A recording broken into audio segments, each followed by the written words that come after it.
Um, Welcome to the Popular Music Books and Process series. Um, Most of the events in this series is scheduled for Tuesdays at 5 p.m. Eastern Time. Email Eric Weisbar to be added to the series email list and get the Zoom links. You can watch the video of all the presentations on Eric Weisbard's YouTube channel soon after the event happens. And you can find the whole calendar for the series on IASPM US website under the Journal tab. Um, the series is co-organized by Eric Weisbard, Alex VZ, Elena Ragslagova, Gus Stadler, Carl Wilson, and I. The series is sponsored by the Journal of Pop Music Studies, IASPM US, and the Pop Concert Conference. Next time, on March 18th, I believe, we will have Brian Fateau talking about music in orbit, satellite radio in the streaming space age, and Andrew DeWard talking about derivative media, how Wall Street devours culture. But today we have Cisco Bradley, author of I Hear Freedom, um, from forthcoming from Columbia University Press in 2025, and in conversation with Gabriel um, It's all right. Vanlandingham. Take your Yeah, time with Vanlandingham-Dunn. Sorry, my notes just deserted me. Okay, so I'll give a short bio for each person, and then I'll turn it over to them. it. Um, So Cisco Bradley is an associate professor of history at the Pratt Institute, and he has published 3 previous books, including the Williamsburg Avant-Garde Experimental Music and Sound on the Brooklyn Waterfront, Duke University Press, um, Universal Tonality, The Life and Music of William Parker, Duke University Press. He is also the director of the Music and Migration Lab at Pratt, and co-edited Jazz Right Now with Gabriel. Uh, Gabriel Vanlandingham-Dunn is a DJ, cultural activist, music historian, and professional listener based in Brooklyn. Originally from West Baltimore, his passion for music began in the mid 1980s, leading him on a journey through various professions and intellectual settings. Currently, he is pursuing pathways to link together music, archives, and media with group therapy settings for Black and Brown men living with depression, anxiety, and deep trauma. He has published writing on music in numerous magazines and publications. Just in terms of housekeeping, place your questions in the chat, and Elena will lead the Q&A after the conversation, where she will ask you to unmute and ask your question. And you can also use the chat for comments and discussion. And now we'll turn it over to our presenters. Thank you, Antonia, and thank you all for attending. It's great to see some familiar faces there. Yeah, it's great to be here.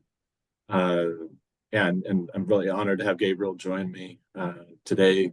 Gabriel and I have worked together for over 10 years on various projects. So yeah, it's wonderful to be in conversation with you, Gabriel.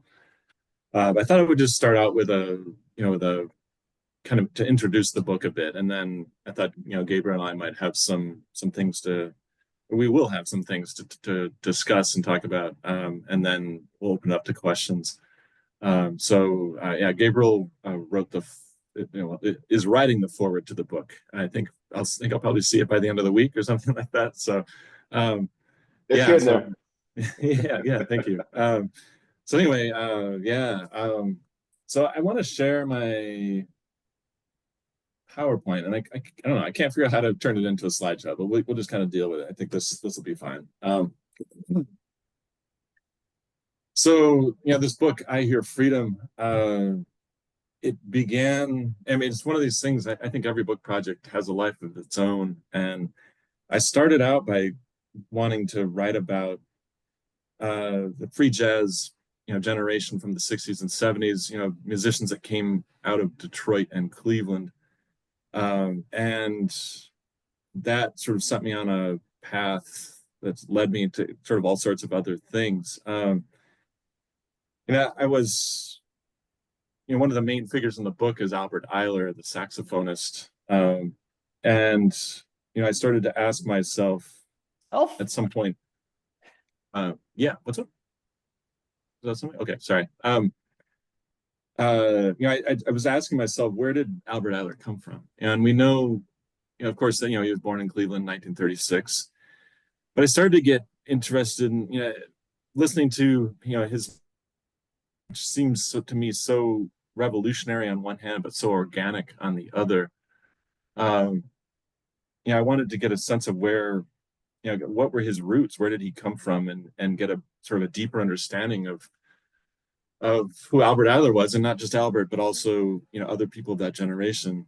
Because I feel like we often have kind of stunted musical biographies, especially of Black musicians in the U.S. in terms of understanding a kind of a deeper sense of their origins. And so that basically kind of put me on this journey to start to map out other kinds of lineages, through migrations and mobilities that I think have often been ignored or only kind of partially understood. So, rather than starting this history of free jazz in, I don't know, 1955 or 1959 or whatever, I went back about a century and started to think about, kind of the deeper roots of a lot of these musicians. So,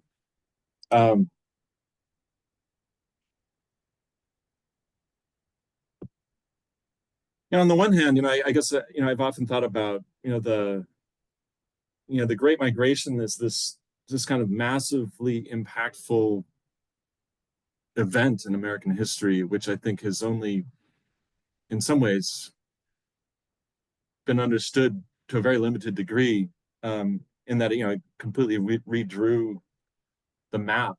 It completely changed cities across the country and really kind of set the stage, I think, for a lot of American cultural production, the production of music, neighborhoods in various cities that became incredibly kind of vibrant places for music to develop. And so, that's kind of the crux, I guess, of my approach to the book, was sort of thinking through all of those movements and trying to look at what had, kind of looking at, the backgrounds of musicians even before the Great Migration. So, and also thinking about, kind of how did musical knowledge and musicality broadly, how is that transmitted over time, especially before, say, the rise of, before the rise of radio, before the rise of records, really. The geographical, kind of, networks that existed, and how people circulated, and how people, passed musical knowledge from one generation to the next.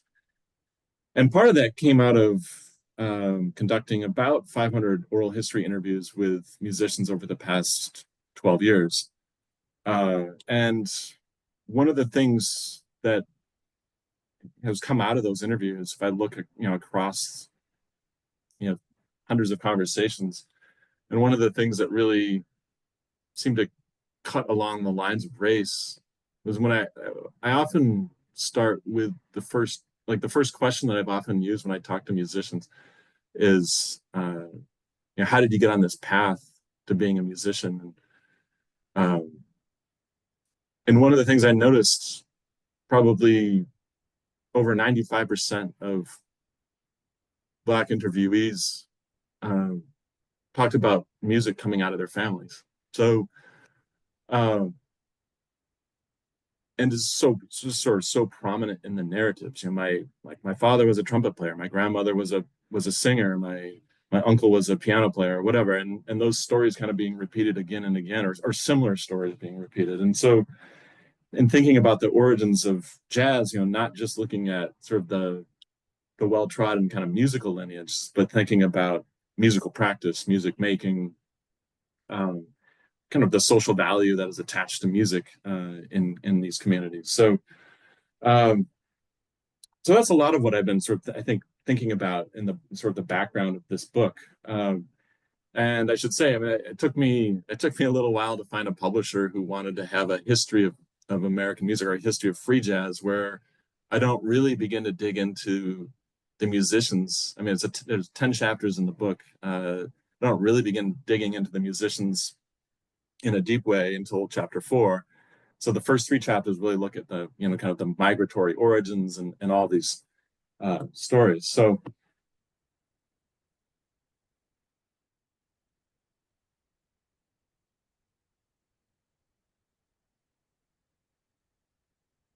yeah, and then the passage of musicality. I mean, if we go back into the 19th century, or even sometimes it's possible to trace lineages further back. I've begun really kind of looking at this on a broader scale beyond free jazz, beyond looking at kind of the whole history of jazz. And I guess I might as well, I'm just gonna jump over and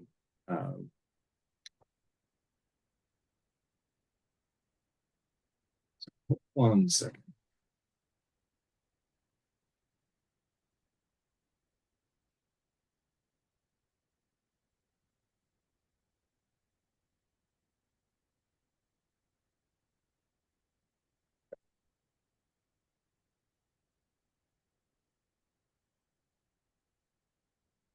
So this map shows the ancestral origins of over 1,500 Black jazz musicians, and it's almost like too much on one map. But this is sort of the broader project that this book is a part of now. What I did is I tried to trace the ancestral origins as far back as I could along all lines, and then cataloged all the migratory movements and put them all on this map. So it's like sort of too much on one map. But there's all kinds of interesting details that we can look at. If we limit it to just say pre-Civil War movements, we start to see areas where people were coming from, concentrations of populations, obviously. The blue dots are origin points, and the purple dots are destination points. So you start to see some of the movement on the map. The red lines indicate sort of forced movements of enslaved people, and green lines show sort of free movements. So I mean, you can see some pretty fascinating things in the map itself. I mean, first of all, just all these green lines along the Mason-Dixon line, where we see basically this is Underground Railroad. We're seeing also people that were free in the South that moved north before the Civil War. So I mean, this is sort of this is a much bigger project, and I don't want to go into this too much, but this is sort of the broader data set that I've been looking at, and there's lots of other lots of ways to look at this data. I mean, I've been looking at movements from particular regions of the country and all of that. So anyway, I don't want to go into that too much, but so let's go back here. So anyway, thinking a lot about musical lineages and all these movements. And I was thinking about kind of where did how did people make how did people create music, and how did people begin to find cultural space in this book a lot. And so the first chapter looks at that in the context of pre-Civil War movements. So movements up into the Ohio Valley, people moving along the lines of the Underground Railroad, and also free movements into those areas, and sort of the beginning of the forging of autonomous spaces in places that would later feed into Cleveland and Detroit's scenes. So, earlier generations of families that moved into the Ohio Valley in the first half of the 19th century, and thinking about other lineages as well, labor movements in the South and the North, which is something I look at a lot in the book, thinking about musicians as, cultural workers, as part of the labor force, and thinking about how the kind of consciousness that people had in the 60s, like where can we trace where some of that came from? And it's interesting to look at so many of the musicians that are covered in the book. Their fathers, grandfathers were either parts of unions or parts of labor struggles that weren't unionized. Whether it was in, say, the mines in Birmingham or the docks in Mobile, Alabama, or people that took part in the railroad strike in Louisville in 1877, and then a generation or two later, their children or grandchildren are musicians. So trying to think about some of the kind of labor roots of a lot of this community. And mixed up into all of that, of course, is resistance to the carceral state, which comes up sort of constantly in the histories as I was looking at these networks of families and the movement north. And attempts at cross-racial solidarity. I mean, it's such a fraught topic, I think, to think about, how people were trying to forge, movements of solidarity, in communities that were around the music, whether it's Detroit labor unions or earlier, types of movements. So anyway, moving into, I want to talk a little bit about the musicians themselves. And, Albert Ayler is probably the most well-known figure that I cover in the book, saxophonist who really began his recorded body of work in 1962, and was primarily located first in Cleveland and then in Europe in various places, and then in New York for a stretch. Many of the musicians themselves were highly mobile, of course. It's a mobile sort of profession. So I was, I guess, my focus on mobility and thinking about, networks of musicians seemed to kind of grow naturally out of that. Saxophonist Charles Tyler, who is, I think, quite underappreciated generally, who also emerged with Ayler in Cleveland, and then later played in New York, and eventually lived in France in the 80s. The other Cleveland musician, Frank Wright, who was originally from Delta, Mississippi, and moved up to Memphis, played in blues bands. He played bass originally, and then took up the saxophone when he got to Cleveland in the 60s.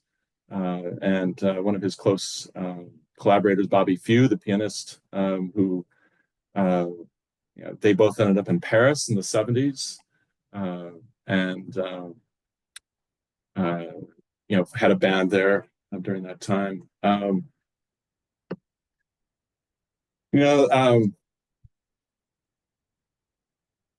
of the things that the book really tries to address in a lot of ways is how free jazz has generally been talked about in the press, and I think sort of misrepresentations or simplifications of it as a sort of a musical genre and a musical practice. I was really struck by this quote when I was talking with Clyde Shy. He's now Imam Mutawaf Shaheed in Cleveland. He was a bass player in the 60s, and he played with Albert Ayler and many of the other Cleveland musicians. And he made this statement, the first time I heard Ornette Coleman, who's, a prominent, sort of foundational figure in free jazz, when I heard his Change of the Century, I was in a small room at the Ayler house where they had a record player. When I heard that, I heard freedom.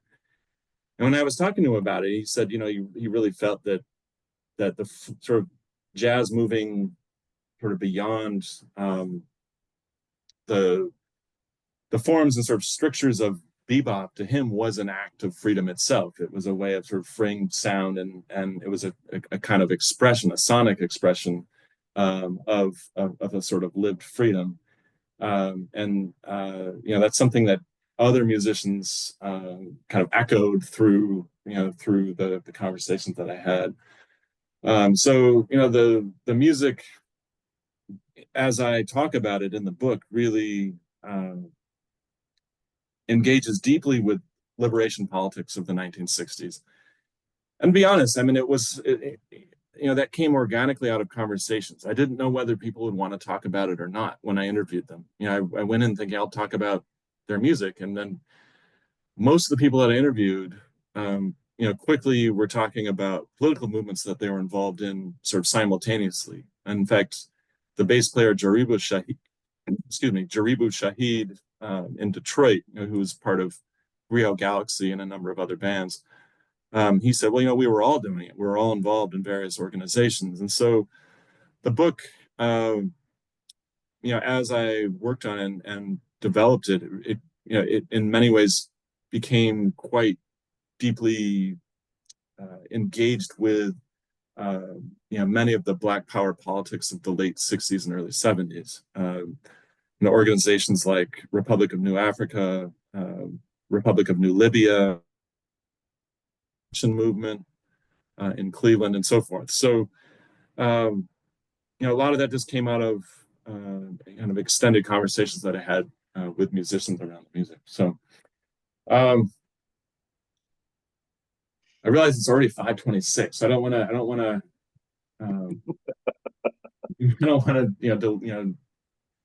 take too much time away from talking a bit more with Gabriel and opening up for questions. But these are kinds of images of, this is the Detroit uprising in 1967, in which almost all of the musicians were either involved or certainly impacted deeply by it. Faruq Z, who I picture here, saxophonist, the leader of Griot Galaxy, he sort of famously made this statement, my mind and my spirit were liberated during the riot. And he talked about, these uprisings of the late 60s as being, and for him personally, it was like an emancipatory process of him becoming an artist. He said he really wasn't an artist until he went through that experience. So, the book is kind of deeply engaged with a lot of those, those politics, and thinking through, that era of uprisings and artistic expression, that was coming out of it. So,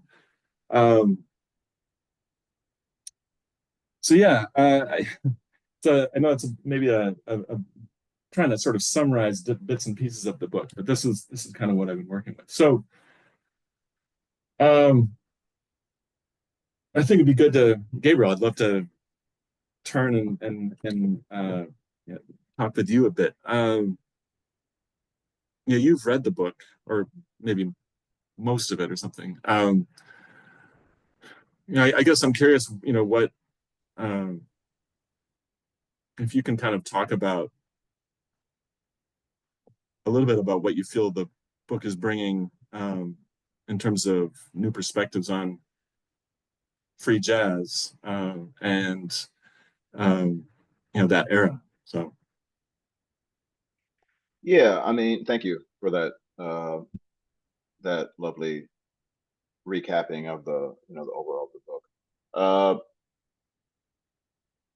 One of my big issues with the modern phase of writing about this music is just the lack of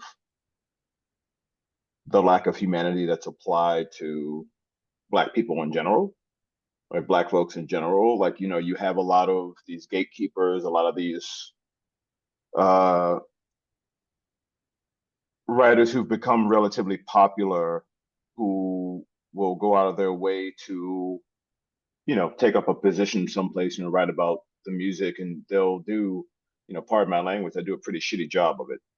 yeah, And it would be really easy for me to say that it's primarily white writers, but I've seen a handful of Black writers do it too, where they yeah, don't really have any point of departure, and they leave out all of the experiences that people have that give birth to these kind of musical and political movements. within the introduction, within the foreword of the book, I made it a point to highlight my own experience being from a family that's from the South. And, with my grandparents in the 40s or early 50s, migrating to Baltimore from Gastonia, North Carolina, which, as everybody knows that, North Carolina was a hotbed of activity when it came to, birthing out some of the greatest, musicians in regards to this music, right? Bill Lee, Thelonious Monk, Max Roach, Coltrane, other names I can't think of right now.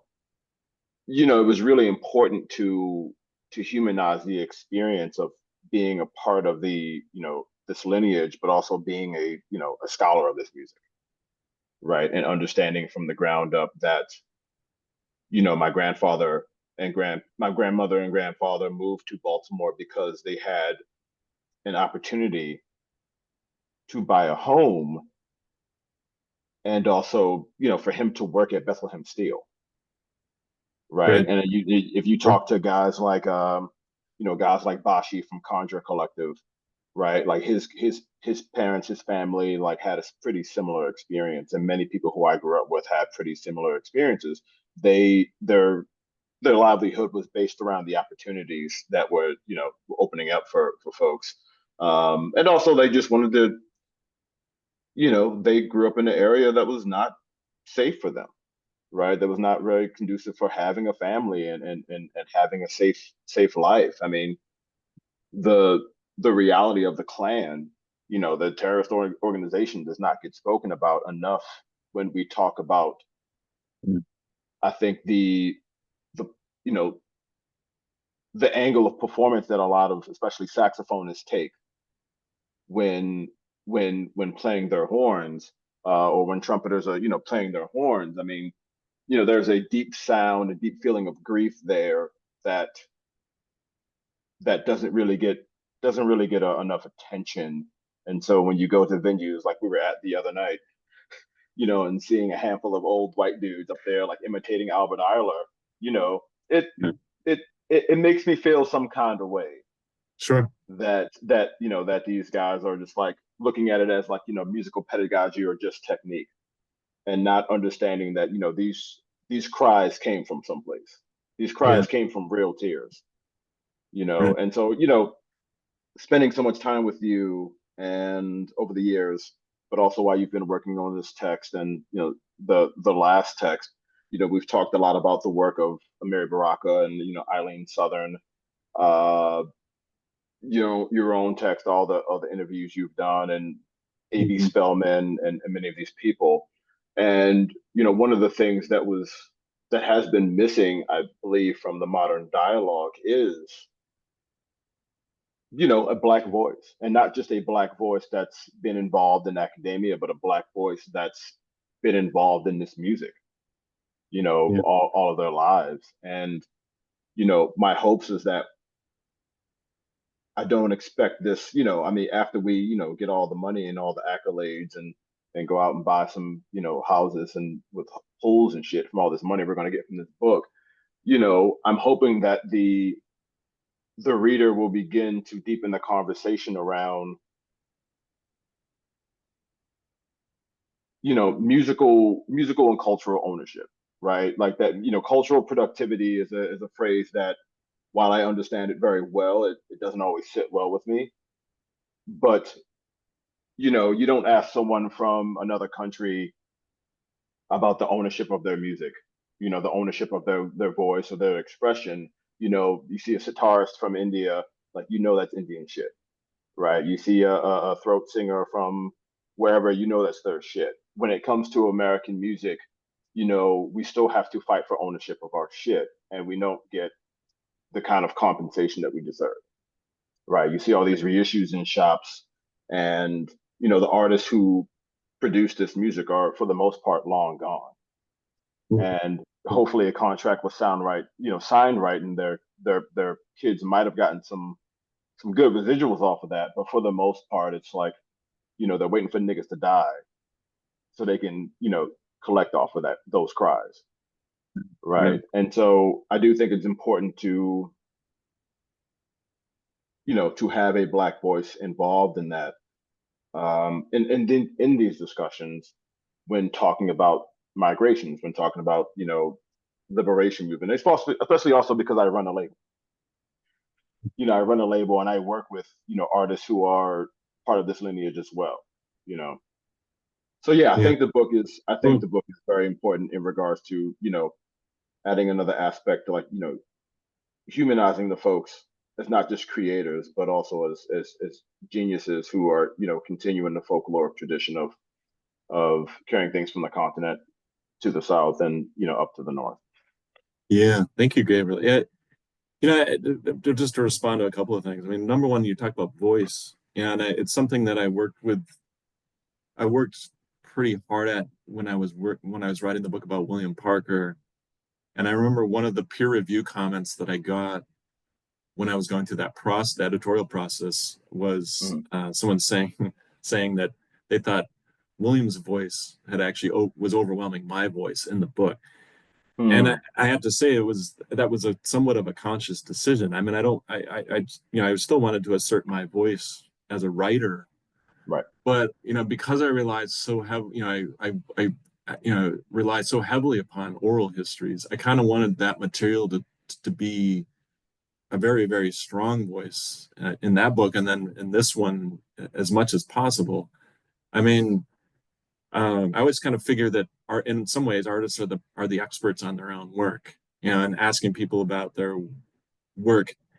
Yeah, when I say I've done 500 interviews, I mean it's crazy to me sometimes where I'm interviewing someone who's 82 years old and has never really been properly interviewed beyond like the 5 or 10 sort of base questions that every musician gets, like who are your heroes, or right. I mean, we what are see, the 5 most important records ever, but really right, getting into their lives and talking about it. yeah, we see that today, right? We see that. I mean, a great Yeah. example of that, and I'm not going to name any names here, but like, we see that today, even with like, someone as well established as a Ron Carter, right? Yeah. Ron Carter's become a bit of a internet celebrity, which is great. I'm happy for him. He's old, he's black, and he deserves to be celebrated. And just being Sure. old and black by itself is something to be celebrated. But the fact that he's also, been on so many records that we all love is great as well. But a few years ago, there was a pretty big piece that was done on him in some big magazine or newspaper that I'm not going to mention either, and it was a pretty embarrassing piece because this person who had written about him really hadn't done a lot of the homework on the complexity of this man, one as a human, but also of the complexity of the people that he's played with. I mean, this man played numerous times with Eric Dolphy, wanted to be a cellist, and ended up like playing with who's who, and just the man's complexity was lost in maybe it was lost in editing, right? But you Possible. got somebody like you got somebody like Ron Carter, at your disposal, and like once you get past the formalities, it's like, man, like you got to really really dig into this cat. And a lot Yeah. of times you'll have these older folks, and they just get the same questions, right? So yeah, and it's really unfortunate. Yeah.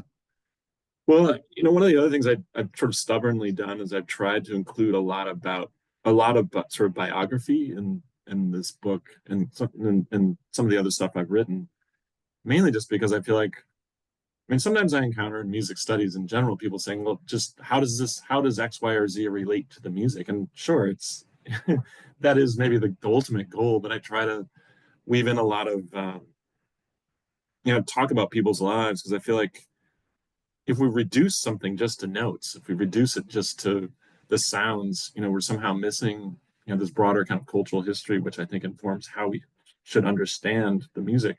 I didn't go Right, into these conversations with like asking people like, what kind of revolutionary stuff were you doing in the 60s? People started volunteering that information. And I felt like, well, then we need to have those conversations and dig into that. right, And that should be a big part of the narrative, because otherwise, um, we're just going to whitewash it, or sort of pacify, I think, a more rebellious story, that needs to be told. right. So yeah, I mean, that was kind of always in my mind. Um, but I mean, I was also struck. I mean, I interviewed Don Freeman, who was the co-founder of the Revolutionary Action Movement in Cleveland, and he's the brother of a trumpet player who's featured in the book, which is kind of how I connected with him.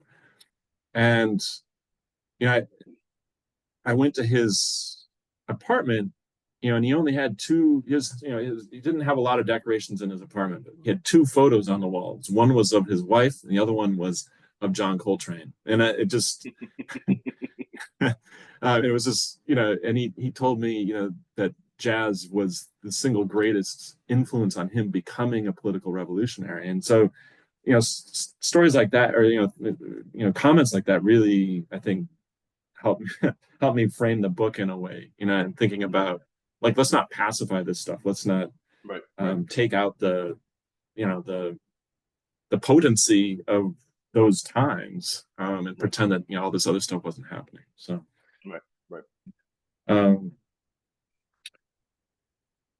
yeah, I don't know. I mean, you have any other? Should we open up to questions, you think? Or?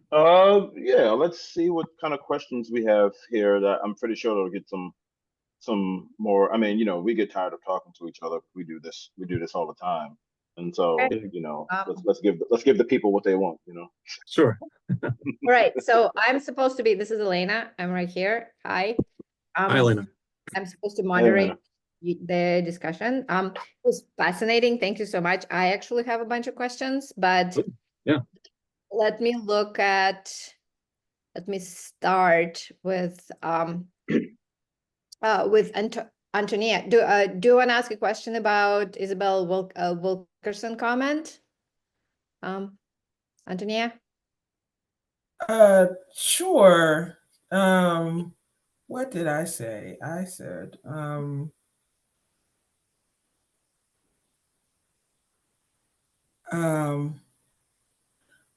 that was just a comment about Isabel Wilkerson in her book, not in her book Born from the Other Sons, but more about her giving talks about it. She talked about the migration stories of a lot of Black musicians that I found interesting. I don't know if it's in her book as much as it's in her comments about the book when she did presentations. But I did have a question about the South in your book, Cisco, in the sense that so much of what you're thinking about is people finding freedom elsewhere. The Great Migration is where people's origins point was, but then they go other places. But they have migrated from the South, and I was wondering, have you thought about how Southerners figures into their ideas of freedom? And I was thinking about this idea of blues epistemology that Clyde Woods talks about, where the ground of Black people's way of knowing is from the South and from the blues. And so any thoughts about Southerners as a site for shaping the sound of their music and also their ideas about freedom? Wow, yeah, I mean, I think that's a good, brilliant question. I think it's ever present in the book. I tried to look at specific experiences, because I wanted to kind of get past kind of more monolithic kind of understandings, I think, of a lot of that experience. And so I don't know, maybe I focused too much on family lineages or something, but I really was, I tried to look at specific sites in the South. So, I mean, the first chapter is really, looking at those, free movements into the Ohio Valley. But the second chapter goes basically kind of to the post-emancipation moment in the South, in a number of different sites where these musicians' families came from. And then I tried to get a sense of their specific experiences. And that, yeah, I mean, it kind of covers a whole range of issues. I mean, whether it's, looking at how people grappled with, life post-emancipation, which was a very violent situation. I mean, I think, with, people either moving or people arming themselves and fighting for, in various places, or trying to get people elected, or, I mean, there was just kind of all these different responses that people were having. So, I tried to look at those specific sites and also look for any ways in which we can find, you know, traces of music in communities, because we know people were making music in those settings, of course. So, you know, I do look at blues lyrics. I do look at, especially, I mean, I also look at things like field shouts, and especially in Alabama. I mean, you're thinking of the sort of like the sonic, some of these sonic connections. A lot of people, a lot of black writers in the 60s, as opposed to white writers, who I think missed this entirely, but a lot of black writers in the 60s, Amiri Baraka, Larry Neal, others from that era, when they heard Albert Ayler, a lot of, I mean, people were immediately pointing to field shout as, you know, as one of the kind of aesthetic and kind of sonic kind of origin points for his sound. And so in my mind, I was thinking, well, Albert Ayler was born in Cleveland in 1936. To my knowledge, he never spent any time that's embedded in the culture that he grew up around, such that he didn't need to necessarily hear one of those directly. It was embedded in what, or, you know, the aesthetics of the sonic culture that he was engaged with, and sort of thinking about, you know, kind of how that was imparted to him. So, you know, through those networks, you know, embedded in also, I mean, in some ways in the blues, and, you know, gospel, you know, spirituals and things that he had, you know, that he had a close connection with. So, yeah, I mean, I think I didn't want to, I mean, so often I think the history of jazz is a history of the North, you know, it's a history of like the urban North. And I wanted to get past that. I wanted to think about it in a more complex way. I mean, obviously, also, you know, jazz is a history of New Orleans, but you know, thinking of, you know, that most of those musicians were just one or two generations removed from people maybe doing, you know, living in rural areas in the South, doing agricultural labor, Right. you know, post Civil War. So I don't know. But I was thinking a The, lot. I think it's really embedded in the book deeply. the other thing that to keep in mind is that you have to think of community gatherings, right? And just gathering spaces as a whole. I mean, you know, the church, right? Early forms of education, uh, just you know, literally just like the rhythm of speech, right? Like, you know, I come from a family of religious folks, and you know, my grandparents were, you know, deacon and deaconess, and you know, there was a rhythm to them that without even trying, like, you know, my grandfather, you know, could probably, like, you know, rap out some lines real quick without ever having any interest in hip hop whatsoever, right? And so, you know, you're talking about, and I don't like to, Yeah. you know, attach too hard to this word because it gets misconstrued, but you know, there was a folkness to it, right? You're talking about actual folk. You're talking about, you know, people think of, you know, Dylan and Joan Baez, and you know, not to, you know, diss them at all, but it's like, you know, we talk, you're talking about things that are passed down just through experience and livelihood with one another, Right. right? So like Albert doesn't need to go to the South like to know that the South is already in him. Right. Right. Yeah. Yeah. I mean, the especially the early blues. I mean, you know, to use that word, you know, really is a, you know, a folk tradition Right. of a kind. And so, you know, I tried to look at, you know, lyrics. I also found just a few. I actually went into the, you know, the slave narratives that were recorded in the 1930s. I guess, as you know, they're in the Library of Congress, and tried to look at, you know, people who had reflections on those times, and I tried to bring their voices into the book as much as I could. And you know, occasionally there would be people who sang in those interviews, which I thought was fascinating, and you know, just to see what, whether it was religious songs or blues or other things, or even a couple poems kind of show up in those narratives. So, you Right. know, that I looked at. So yeah, I don't know. I mean, just to say, yeah, I think Antonia, I think you know, that the connection to the South is very strong in the book, and I tried to make that a serious part of the narrative. What other questions do we have? Yeah, there's more.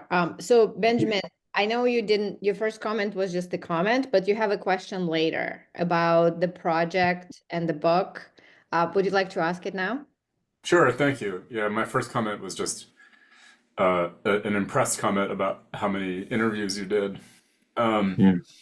But it did actually kind of lead me to a question, which is like, how do you, when you're dealing with such massive amounts of material, how do you know when it's time to turn it into a book, which, you know, always has the effect of kind of monumentalizing things or maybe finalizing them? And, you know, how did you know that it was at 500 instead of 400? And how did you know that you didn't want to get to 600? And having made that decision, how do you keep this material alive, right? Like it's about migration, it's about something that's very dynamic. So do you have ideas or sort of approaches to like continuing to work with this material so that it is not finalized as a book, but is a kind of a growing project, living project? You, by the way. Yeah, I think, yeah, you know, the 500 interviews, to me, it's just it's a living archive. It's an ongoing archive. I mean, I don't know what I'm going to do with the next, I don't know, 30 years of my life, but I love to continue to build it. You know, when I first was in New York, I stubbornly was focused on supporting younger musicians, and I just thought, you know, we need to support the next generation. And I was interviewing people and doing some journalistic work as well as writing, you know, scholarly stuff. And at some point, I mean, you know, I guess maybe when I began to work with William Parker, I began to think a lot more about the older generation. And then I think at the beginning of COVID, there were several major musicians that passed away, not necessarily of COVID, but it just kind of made a light bulb go on in my head where I thought, you know, their stories really need to be documented. It was like the passing of McCoy Tyner that suddenly made me think about that. And so I started reaching out to people during the pandemic, which is not an ideal time to interview people. So you know, I conducted hundreds of interviews over the phone, and just kind of, I actually made a list of all the living musicians, all the living jazz musicians, you know, I think born before like 1955 or something, and just prioritized people by age, and just started calling people. And on the one hand, I couldn't meet with people in person generally, but I would meet with people. I mean, I would call people, and people had time because musicians were not, you know, working for the most part during that time. So I just, and it's one of those things. I mean, you know, sometimes I might talk to a person and do 5 or 10 interviews with a single person, you know, get 15, 20, 25 hours. And I always say I'll give as much time to it as they're willing to give. And so usually the conversations end up being quite extended. Um, yeah, I mean, I guess documenting as much as can be done. I think about some of the real visionary musicians that this country has produced. You know, I feel like it's the least we can do to honor the legacies of so many of these people. And like I said, I mean, I'm sometimes sort of appalled that there are major figures who have only been, you know, gotten these very limited kinds of interviews. So, you know, trying to do it on a more extensive level has, I guess, been part of the mission of the work. But in terms of like, how do you know when to stop? I mean, I feel like it'll never stop in a way. So, you know, I just tried to, I mean, with this, I should say 500 interviews, that's like sort of a much broader, like a much bigger body of work. This book probably relies on, I mean, I don't know, 50 or something, you know. And I guess, you know, you get to the point where I've interviewed, I mean, a lot of the musicians that I cover in the book have passed away. So I was interviewing widows sometimes and children, and in some cases like business, you know, like managers and label, you know, like label owners and stuff. So I don't know, trying every angle that you can, but yeah, I don't know. I mean, maybe it's like you write it down once you're going crazy and you can't take it anymore or something. But no, I mean, really more seriously, I think it's like, you know, I don't know. I mean, it's where it starts to find some sort of cohesion. Um, yeah, uh, you know, I interviewed, you know, kind of, you work through those interviews, and then I feel like once I got through that, then I started to build out those earlier chapters. And it's weird. I mean, I think, you know, the first 3 chapters of the book, or the first 4 chapters, took a lot more time than the rest of the book, you know, kind of delving into those origin stories and stuff, which I think were like sort of harder to recover. And I think in the process of writing, I mean, I thought many times like there were sections I could have cut or add or whatever, but I don't know. I tried to find a balance, between, um, how to root the story in a really solid way, um, while not letting that completely take over the narrative, and still allow it to be a conversation about music. So Yeah. I don't know if that answers your question really, but um, Yeah, I mean, I yeah. just kind of wanted to hear you talk about it. Thank you. I appreciate it. I appreciate your perspective. I mean, yeah, it's such an impressive undertaking Thank you, man. and Yeah, an important one. Thank you. thanks. Cool. Carl, do you want to ask both of your questions about geography in one? Yeah, I mean, the first one wasn't really a question, but I'll see if I can get a little bit of book parts. But mainly I wanted to hear you talk about a little more about the focus on Detroit and Cleveland, particularly. We think of free jazz as kind of a New York and Chicago centered movement, and to a lesser Sure. degree Los Angeles, but obviously that's not where people come from necessarily. So people have moved to those places because that's where the work is and that kind of thing. But Chicago particularly has a big history with the migration. And I was thinking about Ornette in LA as well a little bit, and from Texas to LA, but just thinking about what it does to recenter the history a little bit by looking at these other cities. I'm curious what you discovered in the process of doing that and why you chose the places you chose. Right. Well, one thing I wanted to before Cisco goes on, Please, yeah, jump in.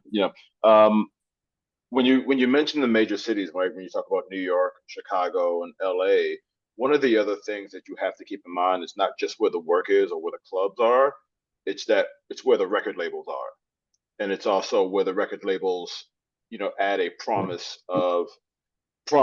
sometimes the false promise of stability for marginalized folks, right? And so, like, you look at Chicago, you got Delmark, you have Transition might have been either in New York or Chicago. I can't remember where Tom Wilson was based out of. Obviously, New York is New York, and we all know what came out of New York. Contemporary, Pacific Jazz were out in LA, Capitol, and so a lot of times I think it's really important to just like with everyday 9 to 5 jobs, you have to think of the record labels and where they're based, just because they're going to pull people who need stability from other places. So, yeah.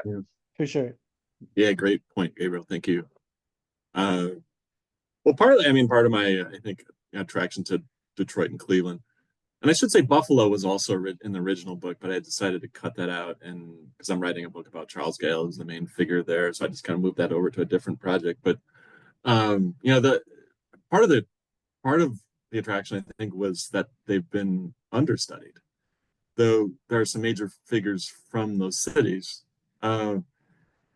And I think also there's a certain kind of uniqueness of the Rust Belt cities, in a sense, in that there's a lot of outward migration, and I think some of the cultural history has been lost through that process. I mean, I think there's been a big outward. I don't know if you. I mean, I don't. There's great people that are still there, so I don't want this to be misconstrued, but that there's a. I think there's been a brain drain. There's been just kind of all of that, artists leaving. I mean, in Cleveland, every artist that I talk about was gone by, I think, 1969. So I mean, there was this massive movement out, and there's even like you see repeated in the Cleveland press that says, for a Cleveland artist to make it, they have to leave. Like they would, it's sort of like even the journalists there would kind of like bemoan that whole, kind of thing. Detroit was in some ways the opposite. A lot of the Detroit artists didn't leave, even though there was this massive out migration at the same time. Faruq Bey is probably the most well-known musician that I cover in the Detroit scene. I think he's lesser known than he would have otherwise been. If he had gone to New York, he would probably be better known. I mean, I think that's just being real. And I'm sort of surprised when I constantly meet people who haven't really heard his stuff or don't know about him as much. But that struck me because Detroit the scene there. I mean, a lot of the musicians stayed, and I think they felt. I mean, I think people felt like there's. I mean, there were a legacy of record labels being there. You know, I mean, a lot of those eventually kind of shut down in the '70s. But yeah, I mean, I think you know, there hasn't been as much written about a lot of these musicians, but a lot of them are pretty major figures, or you know, significant figures. So yeah, I mean, I wanted to, I think, get beyond the New York, Chicago, LA narrative a little bit, and so yeah, I guess I am trying to recenter it a little bit. I mean, I have great respect for those other scenes as well, of course, but you know, Detroit in particular, I think, has been sort of muted through that process with, you know, some pretty significant artists, you know, that probably would have had a different kind of legacy had they gone to Chicago or New York. Yeah. And I but there's believe that also Detroit, yeah I was yeah going go to say, ahead. I also think, I believe that Detroit also still has the largest amount of independent Black record labels still in the country. I mean, most of them are house and techno or hip hop labels, but still, Definitely. it's still pretty impressive. You know, especially Yeah. Theo Paris's Sound signature label. Um, yeah, Yeah. Well, I have to say, a side effect of me spending time in Detroit is I kind of connected with its contemporary scene. There's some great yeah, stuff happening in Detroit. I yeah. would, yeah, I want to get out there and spend more time. And there's some great stuff in the jazz world happening. But you know, Yeah. I like found myself at some amazing underground hip hop shows, and Yeah. yeah, I mean, there's all kinds of stuff. So, Yeah, our guy, I highly recommend reading if y'all haven't picked it up yet. Our guy, Mike Rubin, he did a really, really long piece on Theo Parrish about a year or two ago that was published by Blank Forms in mm, their Sound signature book, and I think it's like a good 200 pages long. And Theo Parrish goes into great detail about some of the stuff that we're talking about right now. So I do highly recommend that piece. mm, Cool. Well, I'm gonna ask my question now, which is about Europe. So it's less about where people are coming from, but where they ended up at, yeah, where trying to go to. Because I know Frank Wright, at least, his career didn't really take off until he moved to France. And I don't know correct, about right. Charles Taylor, and they actually were more authoritative once they left. And I'm just wondering what's happening with that. Like, why did that happen to them and not to like Albert Ayler, who was fine in the US?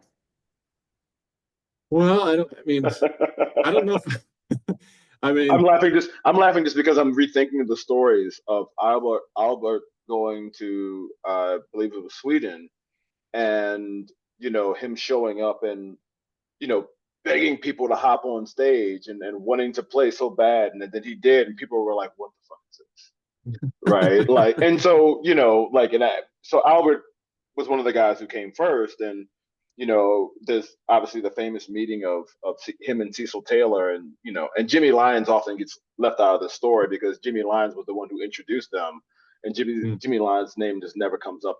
It doesn't come up enough in conversation.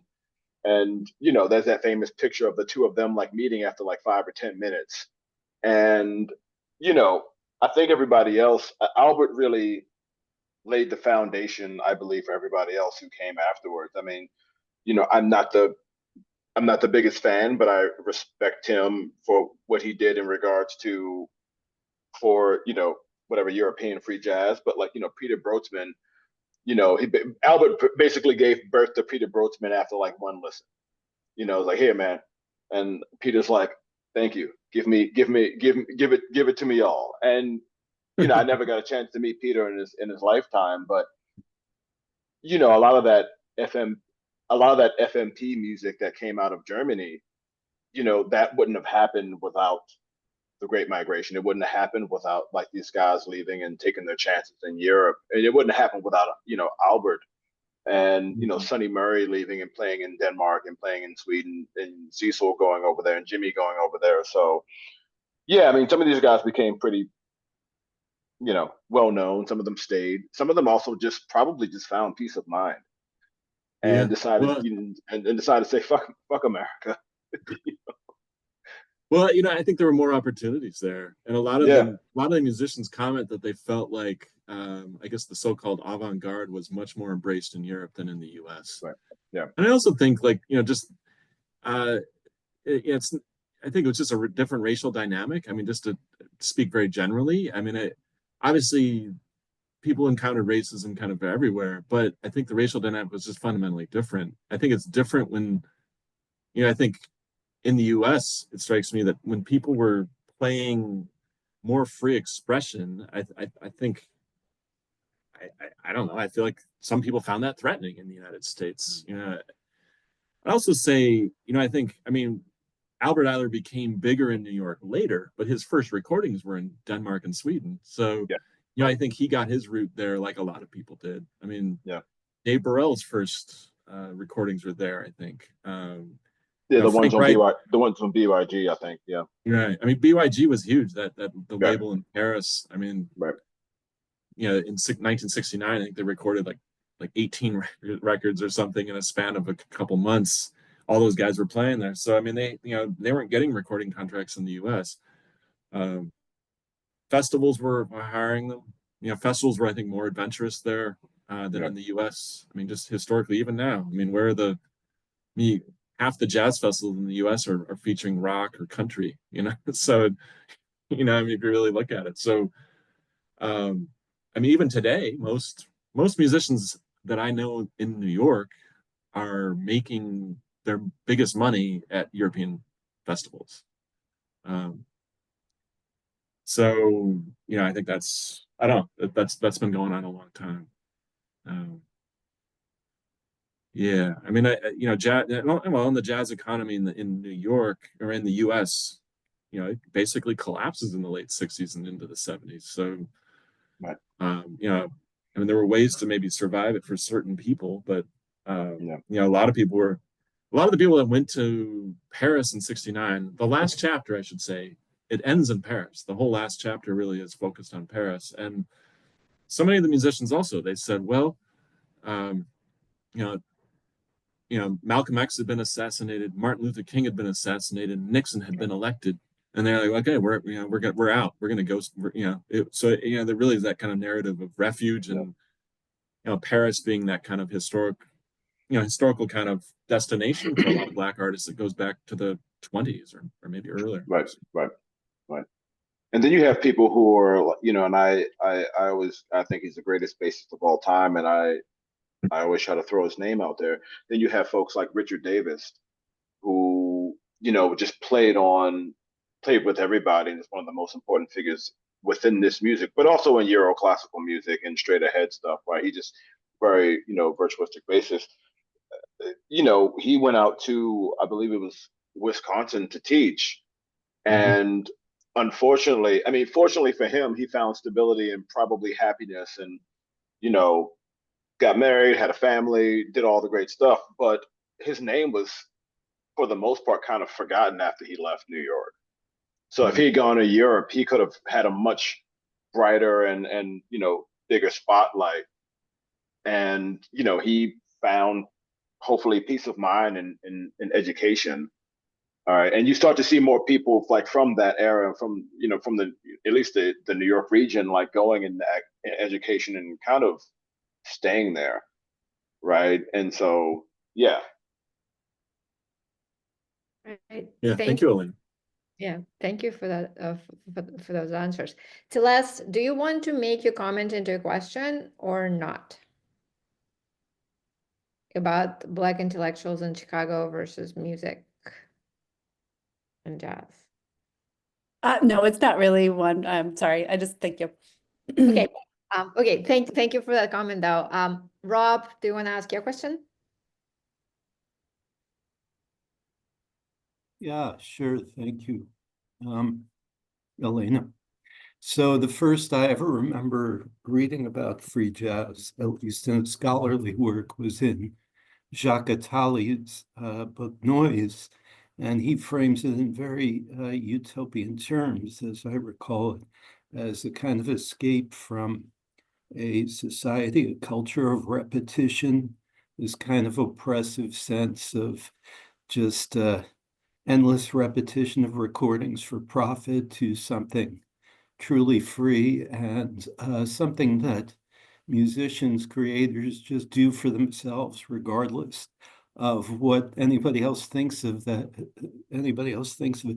I wonder if you've thought, grappled with his view or what you think of it.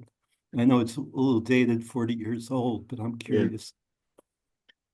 Well, I do grapple a little bit with the idea of self-determination and that kind of movement in the early 70s where a lot of musicians began creating their own labels.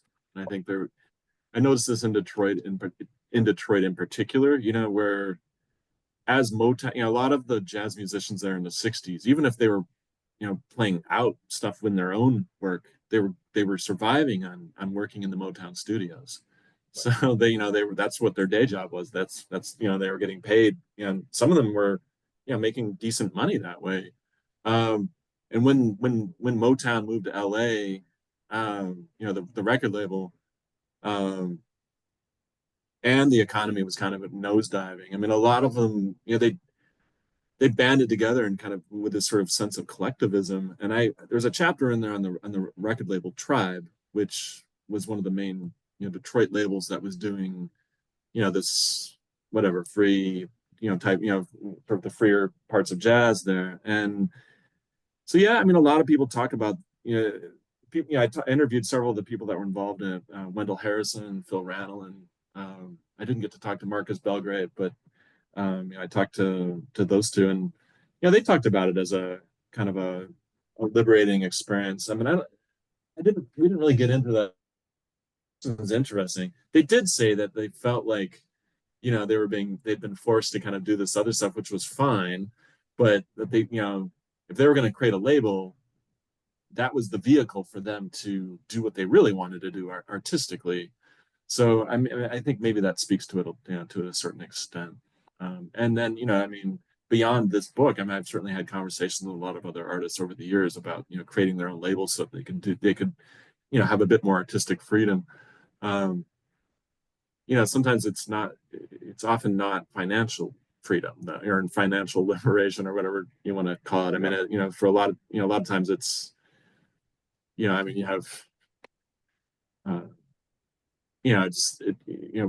homegrown labels, it can be a lot of work, of course, and depending on how the label does, and sometimes not a lot of money being generated through that. But people also, I think, felt like they'd rather control the product.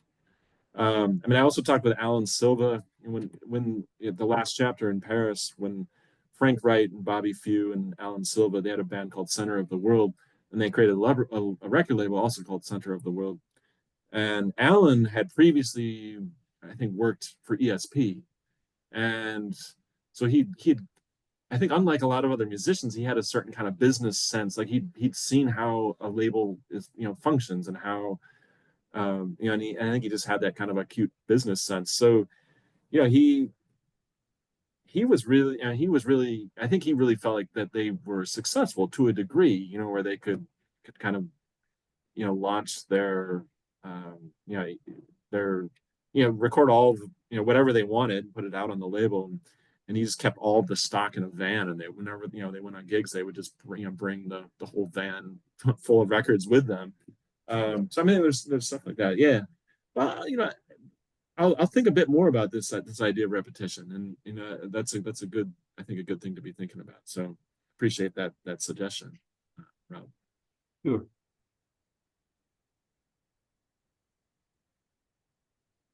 Okay.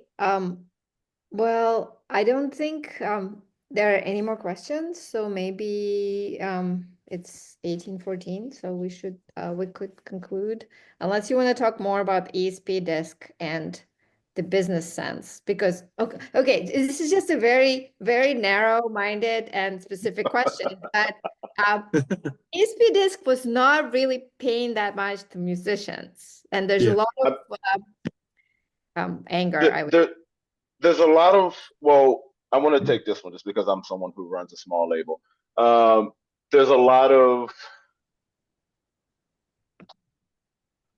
hunger involved when having initial conversations with artists, and I'm not giving Bernard a pass here, so please don't take it that way. I've never met Bernard in his lifetime, But I know people who've had conversations with him. I've gotten several different versions of Bernard in conversations with other people who were involved with the label. The recent incarnation of the label and the older incarnation of the label. You know, artists will walk into an office or walk into a meeting, eyes huge, bellies empty, and you know, hungry and trying to make it. Which unfortunately, clearly, there are a lot of labels that would take advantage of people who would do that. There are also times when the parameters of a deal will be put on the table, and you know, artists will compare themselves to somebody who's playing on the radio and say, "Hey, how come I'm not making that kind of money? You're ripping me off." And so, you know, and I think that's something that's that has to be viewed as a, you know, trying to be a little balanced here. That has to be, you know, viewed as like an individual to an individual basis. Like, you know, we all love, for example, we all love Blue Note records, and I've met people who have been involved with Blue Note and they've done pretty well for themselves. I've met people who've been involved in Blue Note, you know, old Blue Note, not current Blue Note. I've, you know, and some of those folks did not make any money. Some of those folks' records did not sell because those records are really fucking hard to find. Some of those records are pretty easy to find. It also depends on the decade. It depends on the distribution deal of that month or that financial quarter. ESP disc in particular cut a lot of corners to get stuff out into the street, which is, you know, I mean, I'm thankful that I have all the ESP records that I've wanted and I can find them for a pretty decent price. Some of them I have multiple copies of. You know, I'm the only person I know who has both versions of Alan Silva's Skillfulness with the two different covers, which took me all of 2 weeks to find both of them. But you know, though that Marzette Watts record on ESP, and especially the one on Savoy, you're not going to find that record. Yeah, You're not. That record's pretty hard to find. And I'll also say that, you know, Marzette Watts was a big proponent of just not, you know, he was apparently a person who was not easy to get along with. So that might be one of the reasons why they didn't press as many copies of his record. I don't know. Yeah, but ESP, you know, doesn't have the greatest reputation in regards to business. It does have a great reputation in regards to having a great catalog. But you know, I know people who worked closely, and I won't mention his name because I'm a big fan and I'm not supposed to repeat this information. But I know people who worked with were very well-known saxophonists who was signed to a very well-known label that was a major label, and he got next to no royalties over the span of 50 or 60 years. And everybody knows this person's name. And I'll let your imagination go where you want to go. But you know, he died having only a few dollars to his name from work that he had done more recently. But all those big records that he cut during the classic era, he saw very, very little of that money. Or he was robbed, or there was like the switch over. You know, when larger conglomerates get eaten up by even larger conglomerates, you know, the paperwork gets lost in the sauce. And we see that happen with Verve. We see that happen with Capitol when they buy up some of these other labels. Like, you know, they're not keeping track of like their backstock. They're not keeping track. They're looking for the new hot thing, right? So yeah, it's important to know that yes, people got ripped off, and it's terrible. And of course, the majority of those people were black. They were black or were women or who, you know, other marginalized folks. But you know, yeah, sometimes people also didn't keep spreadsheets of their what they should be making. So it's a very complicated thing. I like to interject there just because it's tricky. It's very tricky. well, and I should say I don't mean to say that Bernard Stallman was a above board or anything, or that ESP paid the musician. I was just sort of referencing Alan Silva's, I think, experience having worked on the inside of a label, and yeah, I mean, everyone who I've talked to that worked with ESP in those years has said that they didn't get paid, or they didn't get paid much. So yeah, I mean, that's obviously another whole other sort of issue. Right. But yeah, Right. a lot of people. I mean, and it's not just ESP. I mean, the thing is, Right. I've heard that, I've heard musicians talk about getting ripped off in, the past year. So, I mean, it's still still happening. Yeah. Yeah, I mean, like Carl just made a great point. It's like, I can speak to this from my own experience. I mean, the cost now of pressing a record, right? Pressing cassettes cost more than pressing CDs. Yeah. Which is make sense, right? Like pressing LPs obviously costs more than CDs and cassettes combined. But the reality is, if I press up 200 or 300 copies of something, and I get it, the artists get their copies, depending on how much they paid for studio time and all this other stuff. It's like, we're putting this out because we love doing it. We're not. I'm on a Zoom call with y'all, and I love y'all, and I'm happy to be here. But it's like, trust me, if I would have been properly compensated for the records I put out, Cisco and I would be like just chilling someplace on the beach, like looking over the book one last time, like drinking mojitos. It's just nobody's really. I can't think of too many people besides touring who've made that kind of money off of records. And I think that especially nowadays, like social media will have you thinking that people are just balling, right? After putting out a free jazz record, like, oh man, I'm touring over here, I'm touring over there. But yeah, but like you got to go back to a 9 to 5 when hopefully you're going back to a 9 to 5, when you get back in town. And hopefully you have a job that'll allow you to do that, right? Or if you're some of these people, maybe you're just married to like someone rich and they just support you. Who knows? Right. So yeah, it's a tricky thing. And I told people all the time that, if you're going to get into, this music in particular, they're like, man, just take care of yourself. Just get a job. Nothing wrong with having a damn job, right? Just like, what do you have against people who have jobs? Right? Like just get a goddamn job. Well, the economy of it for full-time musicians that Oh yeah. It's really difficult. Really exist anymore. anymore. Yeah. Well, so we should probably wrap up, but I wanted to thank you all for having me on the in your series, and I wanted to thank Gabriel for joining, and for the work you're doing on the foreword, and yeah, I really appreciate all of you, and this has been a great conversation. Thanks so much. We're going to stop recording.